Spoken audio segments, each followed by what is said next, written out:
Welcome back to your June Huron County real estate market update. June felt a little different across Huron County. Inventory climbed, open houses slowed down, but buyers certainly didn't disappear. Today I'll walk you through inventory, prices, days on market, interest rates, and what I'm seeing across Huron County so that you can make sense of what this market actually means for you as a buyer or a seller. Let's start with inventory. Months of inventory increased to 8.2 months, up from 6.7 in May and 6.9 this time last year. In simple terms, buyers have much more inventory to choose from than they've had in quite a while. Homes aren't all selling the first weekend anymore, which is giving buyers more time to compare properties and negotiate. For sellers, this doesn't mean homes aren't selling, it just means that you have more competition that has grown. Not every home is competing with every other home either. If you're selling in the most popular $400,000 to $600,000 price range, your competition looks very different than someone selling above $800,000. Understanding your specific price bracket matters much more than looking at the overall market. Looking at the prices, the average sale price in June was around $569,000, down from $628,000 in May. That's down from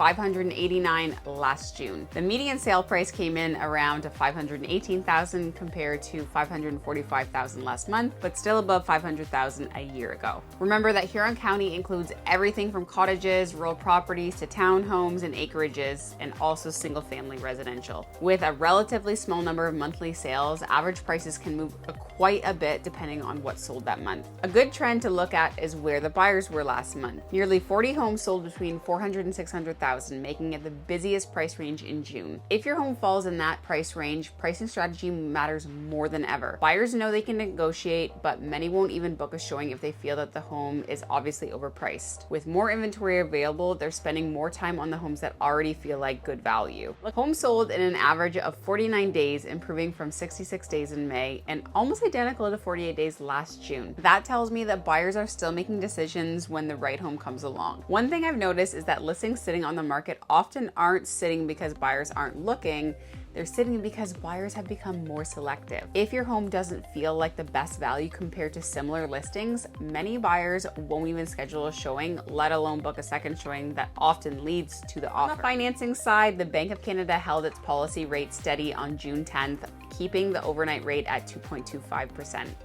Current mortgage rates are sitting around 3.7% for variable and approximately 4.45% for many fixed rate options. Although that will vary depending on your lender and your specific financial situation. The bank continues to monitor inflation and broader economic uncertainty. So while no one can predict where the rates will go next, today's borrowing environment remains relatively stable than we've seen over the last few years. As always, it's worth speaking with a mortgage professional to understand what your options are going to look like.